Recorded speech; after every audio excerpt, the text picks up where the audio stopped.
Follow किया तो निश्चित रूप से आप एक बेहतर करियर का निर्माण कर सकते हैं।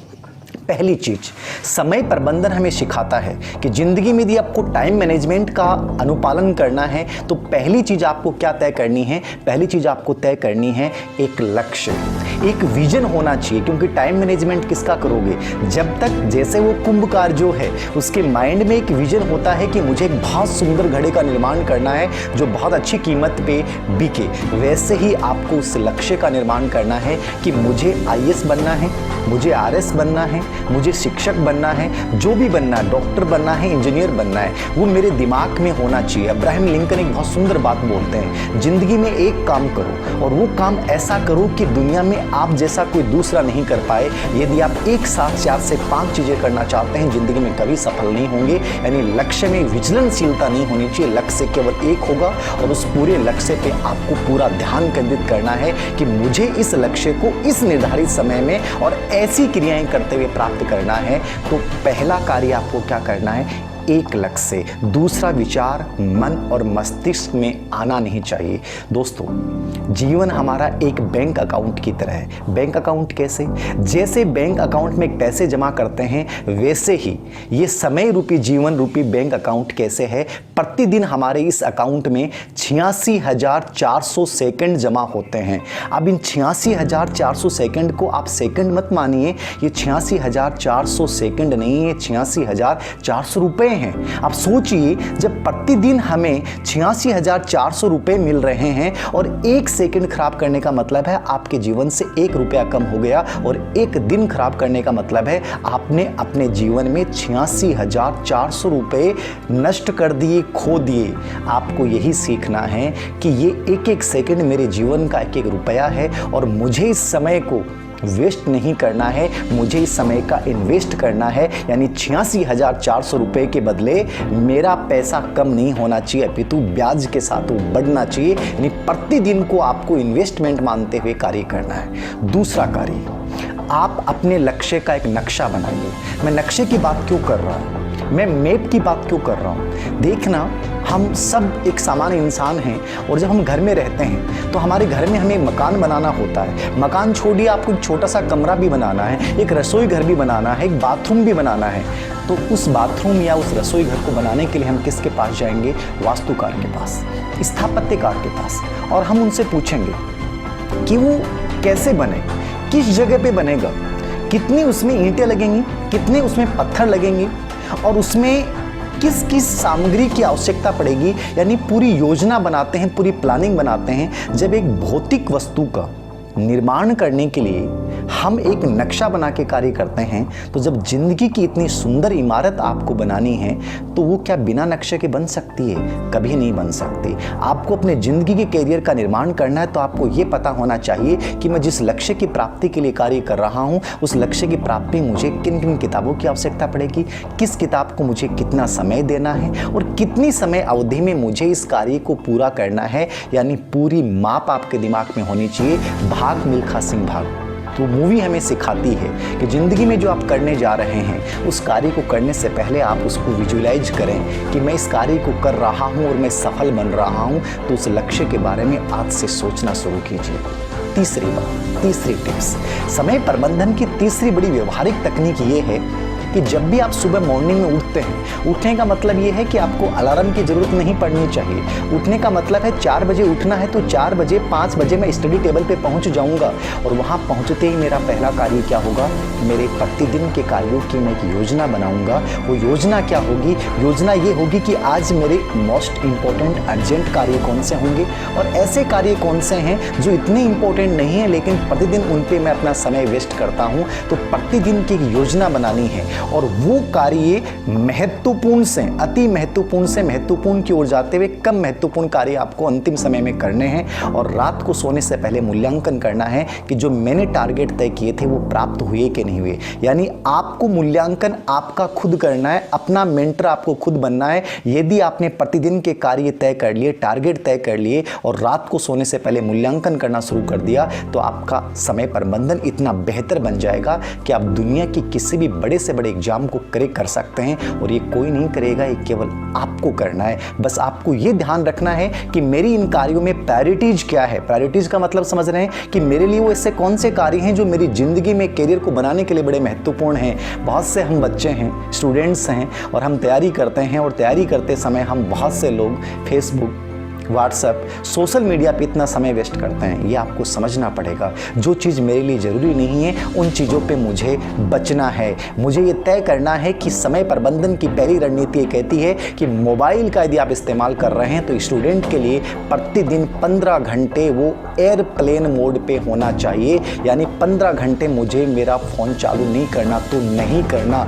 ये संकल्प यदि आप में है तो आप किसी भी करियर का निर्माण कर सकते हैं। और आप ये सोच रहे हैं कि ये सब चीज़ें मैं साथ लेके करूँगा, कभी नहीं कर पाओगे। तो प्रायोरिटीज़ तय कीजिए कि मेरी लाइफ में सबसे महत्वपूर्ण क्या है। चौथी तकनीक, समय प्रबंधन हमें सिखाता है कि आप अतीत पे ध्यान मत दें, भविष्य के बारे में मत सोचिए, आपको केवल वर्तमान पे ध्यान देना है। वर्तमान क्या है? मेरे पास दिन में कितने मिनट हैं, कितने सेकंड हैं और कितने घंटे हैं। बस आज मुझे क्या करना है, मेरा पहले क्या हुआ था। बहुत से लोग रोना रोते हैं कि सर 3 साल खराब हो गई, 5 साल खराब हो गए। यदि आप ये रोना रो रहे हैं तो भी आप समय को वेस्ट कर रहे हैं, क्योंकि ऐसी बातों पे सोचना भी समय को गंवाना है, वेस्ट करना है। आपको वेस्ट नहीं, आपको तो इन्वेस्ट करना है। तो अतीत की जो गलतियां हो गई वो हो गई, लेकिन वर्तमान मेरा क्या है, वर्तमान पे मुझे पूरा ध्यान केंद्रित करना और अपना मैक्सिमम देना है। आपका भविष्य अपने आप बन जाएगा। लेकिन वर्तमान में आप अतीत की चिंताओं को लेकर बैठे हैं, अतीत की गलतियों को लेकर बैठे हैं, तो आप इस समय भी समय को गंवा रहे हैं। और एक किसी विचारक ने बहुत सुंदर कहा है कि समय को गंवाना, समय को वेस्ट करना एक प्रकार से अपनी आत्महत्या करने के समान है। 5वीं तकनीक, आपको बहुत सारी चीज़ों को ना कहना पड़ेगा। समय प्रबंधन ये कहता है कि हर चीज़ के लिए हाँ नहीं होनी चाहिए। ये ना वैसे नकारात्मक शब्द है, लेकिन समय प्रबंधन में सबसे बड़ा सकारात्मक शब्द है। जो चीज़ें मुझे मेरी लाइफ में डिस्ट्रैक्ट करती हैं उन्हें मेरी लाइफ से मुझे निकालना है। जो उत्सव मेरी लाइफ में ज़रूरी नहीं है उस समय उस उत्सव में भाग लेने के लिए मुझे ना कहना पड़ेगा। जो रिश्ते मुझे डिस्टर्ब करते हैं उनके लिए मुझे ना कहना पड़ेगा। जो गतिविधियाँ मेरी लाइफ को मेरे लक्ष्य से दूर लेके जा रही हैं उसके लिए मुझे ना कहना पड़ेगा। यानी लाइफ में आगे बढ़ना है तो समय प्रबंधन के लिए बहुत सारी ऐसी अनावश्यक चीज़ों के लिए ना कहना शुरू कर दें। एक बार लोग आपसे नाराज़ होंगे, लेकिन एक वक्त आएगा जब लोग आपसे आपकी खैरियत नहीं पूछेंगे, लोग आपसे आपकी हैसियत पूछेंगे। और हैसियत पूछने के लिए दोस्तों आपको ये ना कहने की आदत डालनी पड़ेगी कि मेरी लाइफ में जो ज़रूरी चीज़ें हैं केवल उनके लिए हाँ रहेगी, बाकी अनावश्यक चीज़ों के लिए मैं अपनी लाइफ में ना कहना सीख जाऊँगा। छठी टेक्निक, अगला कार्य आपको क्या करना है, स्मार्ट वर्क। समय प्रबंधन हमें सिखाता है कि हमें हार्ड वर्क तो करना है, लेकिन बहुत बार हम ऐसे उदाहरण देखते हैं कि लंबे समय तक हम प्रिपरेशन करते हैं, तैयारियां करते हैं और लेकिन सफल नहीं हो पाते हैं। लेकिन बहुत बार कम आयु के बच्चे सफल हो जाते हैं। आरजीएस 2018 का रिजल्ट आता है और राजस्थान का एक छोटा सा बच्चा मयंक प्रताप सिंह मात्र अपनी जिंदगी की पहली एग्जाम और 21 वर्ष की आयु में जज बन जाता है। उसी एग्जाम में एक 35 वर्ष का व्यक्ति असफल हो जाता है। फर्क क्या था? एक 21 साल का बच्चा अपने पहले एग्जाम को टॉप रैंक के साथ क्रैक कर जाता है और दूसरी तरफ एक बच्चा, एक व्यक्ति जो इतने लंबे समय से तैयारी कर रहा है वो असफल हो जाता है। ये दोनों उदाहरण एक बात को सिद्ध करते हैं दोस्तों। उस बच्चे ने, मयंक प्रताप सिंह का इंटरव्यू पढ़ेंगे, वो बहुत सुंदर बात बोलता है कि मैंने जो पढ़ा वो स्मार्ट वर्क के साथ स्टडी की। स्मार्ट स्टडी क्या है? जो जरूरी चीजें हैं उनको कितना समय देना है, उपयोगी चीजें क्या हैं, क्योंकि किताबों में बहुत सारी चीजें अनावश्यक भी होती हैं। आपको ये पहचान करनी है कि मेरे पास इस समय अवधि में वो चीजें कौन सी पढ़ के जानी है जहां से एग्जाम पैटर्न से प्रश्न पूछे जाते हैं जो मेरे कैरियर निर्माण में सहायक हो सकती हैं, और उन चीजों को मुझे अवॉइड करना है। तो ये स्मार्ट वर्क की तकनीक आप मयंक प्रताप सिंह से सीख सकते हैं और ऐसे बहुत सारे युवा, मैं तो कहता हूँ हनुमान जी से सीखिए। आप हमारे जीवन के आदर्श हैं। रामायण आप लोग देखते हैं, हनुमान जी इसके बहुत बड़े उदाहरण हैं कि जब वो लंका पार अभियान पे जाते हैं तो उस समय उनको बहुत सारी आसुरी शक्तियां रोकने की कोशिश करती हैं, लेकिन वो आसुरी शक्तियों के सामने कितना स्मार्ट तकनीक दिखाते हैं कि जिस आसुरी शक्ति के सामने उनको एक छोटा सा रूप बन के उसके मुंह से निकलना था वो स्मार्ट वर्क था, और जहां उनको प्रहार करने और शक्ति करने की आवश्यकता थी वहाँ उन्होंने शक्ति के माध्यम से जवाब दिया। तो आपको भी ये तय करना पड़ेगा कि मुझे कहाँ विराट रूप धारण करना है और कहाँ मुझे सूक्ष्म रूप बनकर अपना कार्य निकालना है। ये स्मार्ट स्टडी आपको करनी आनी चाहिए ज़िंदगी में यदि आगे बढ़ना है। सातवीं तकनीक टाइम मैनेजमेंट की कहती है कि कोई भी कार्य को करो वो बड़े खुशी के साथ करो, आनंद के साथ करो। आप में से बहुत से स्टूडेंट्स के ये जवाब होते हैं, सर अजीब सा लगता है, मूड नहीं बनता है। ये मूड बनना और नहीं बनना ये जिंदगी को निर्धारित नहीं करेगा दोस्तों। जिंदगी चाहे छोटी हो या बड़ी हो, छोटा सा एग्जाम्पल दूंगा। एक छोटा सा बाग है और सुबह सुबह से बड़ी सुगंधित उसमें महक आ रही है और एक गुलाब का फूल जो है मुस्कुरा रहा है। तो उसके पास वाला पौधा उससे बोला, इतने क्यों इतरा रहे हो, शाम को तुम्हारी ये पंखुड़ियाँ मुरझा जाएंगी। तो गुलाब ने कहा कि ज़िंदगी चाहे मेरी छोटी हो या बड़ी हो, लेकिन जब तक जिंदा हूँ तब तक तो मुस्कुराऊंगा, जीऊंगा। दूसरा पौधा उससे बोला कि यदि इतने इतराओगे तो माली आएगा और तुम्हें तोड़ के ले जाएगा, शाम आने से पहले ही तुम्हारी मृत्यु हो जाएगी। तो गुलाब ने मुस्कुरा के कहा कि मैं चाहे 1 घंटे जीऊँ चाहे 2 घंटे जीऊँ। दोस्तों ज़िंदगी कितनी छोटी या बड़ी है। मुझे बड़ा अजीब लगता है कि बहुत से लोग कोरोना का रोना रोते हैं कि सर कोरोना आ गया, इस समय पढ़ाई कैसे हो सकती है, जब मृत्यु आपके सामने हो और मृत्यु के भय से आप कोई अपने कार्य कर्तव्य पथ से विचलित हो जाओ तो ये मान लेना आपकी मृत्यु निकट है। अरे ज़िंदगी चाहे छोटी हो या बड़ी हो, गुलाब की तरह जियो कि अपनी सुगंध और अपनी खुशबू से अपने आसपास के वातावरण को ऐसा महका दो कि उस खुशबू से सुगंधित होकर अन्य अकर्मण्य लोग भी कार्य करने लग जाएं। स्वामी विवेकानंद की तरह चाहे 39 वर्ष की उम्र जी लें, ईसा मसीह की तरह छोटा सा जीवन जी लें, रामानुजन की तरह छोटा सा जीवन जी लें, लेकिन ऐसा जीवन जी के जाएं कि छाप छूट जाए। तो दोस्तों ये आपको तय करना है